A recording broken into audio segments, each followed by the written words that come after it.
What's going on, guys, in the works, and welcome to some Ghost Recon Future Soldier.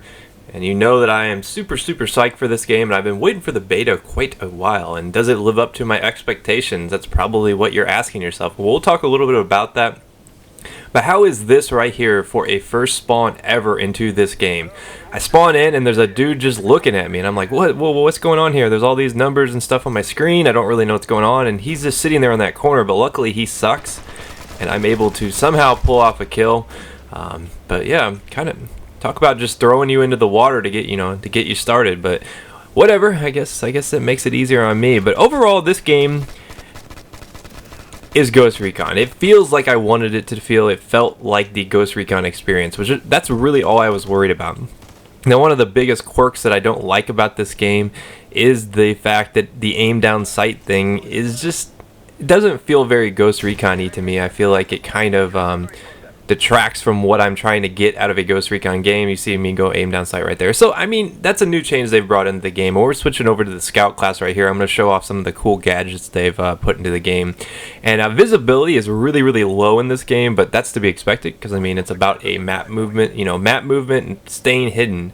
And it's not really about, running around the corner and just spraying people down. I mean, you can flank people, and that's part of the game. That's probably what the rifleman and engineer classes do best. But for the most part, the game is about being smart, about moving about the maps meticulously, understanding the maps and being working as a team, because that's basically what this is a tactical shooter. As you see, I put down my thermal camera, and I'm going to do some work with the sniper here, which is the first one you unlock. I think it's the MK11 variant, something along those lines, very similar to that. And it's just a semi-auto, so you can get one-shot headshots. I mean, it's a little bit more difficult. You'll see me get a one-shot headshot up here, but the thermal camera makes it a little bit easier to kind of balance out the fact that you can't see people as well. So I don't really think that's a big issue. I mean, visibility was something that at first I was like, well, I'm not really sure how I feel about this, but then when I watched when I fool around with the Scout class, I understood that, hey, okay, here's the counter to not being able to see people. You use the thermal vision. So I like that Ubisoft has put that in the game.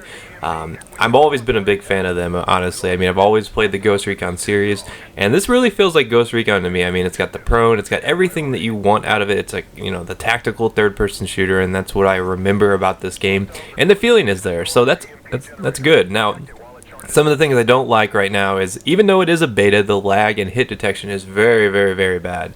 Now, I'm not going to judge it based on a beta, though.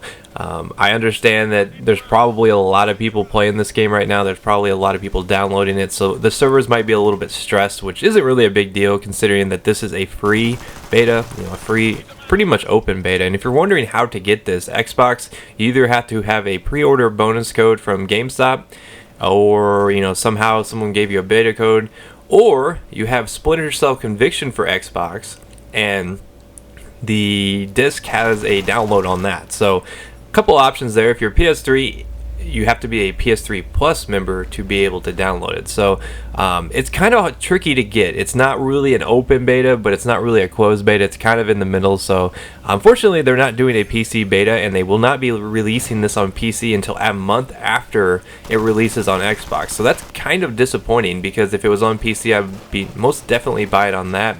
Instead, I'll probably end up buying it on Xbox, and that's kind of a shame that they have to do that to PC, because I think the PC, this would be way better. It would be a much more solid experience, because the field of vision on this is just ridiculous. But I mean, it is a third-person shooter, so that's to be expected, and it takes a while to get adjusted to. And like I said, you have to be a smart player in this game. You can't run around like an idiot, and that's one of the things I've always liked about Ghost Recon.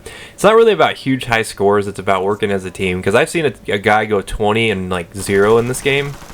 I think it was actually this game right here that you're watching us play, and we end up just pummeling this team. So it's not really about the kills. It's more about how you work as a team, and that's cool. I like seeing games that rewards that. And I'm going to fast forward through this, and I'm going to explain this game mode a little bit, because basically, as the Ghost, you have to defend a certain point from the enemy, and you have to hold it throughout that time. And if you hold it long enough, you're rewarded with points for holding that objective.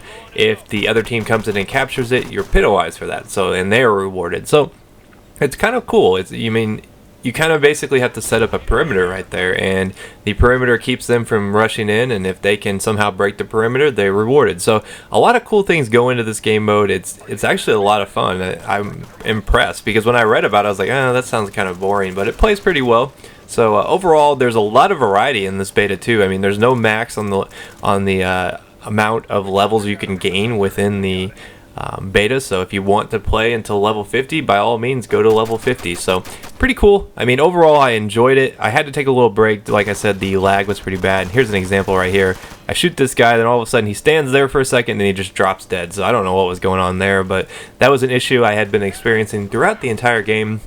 So I'm going to take a little break for a little while. Hopefully the servers get caught up a little bit, but let me know what you guys think about this. Would you like to see consistent Ghost Recon? Because I know you guys are like, oh man, I only watch Battlefield. Well, I mean, there's a lot I can do with this. I think it's fun for us to watch, fun for us to play, and just to mix it up a little bit. But I'll see you guys next time. Peace.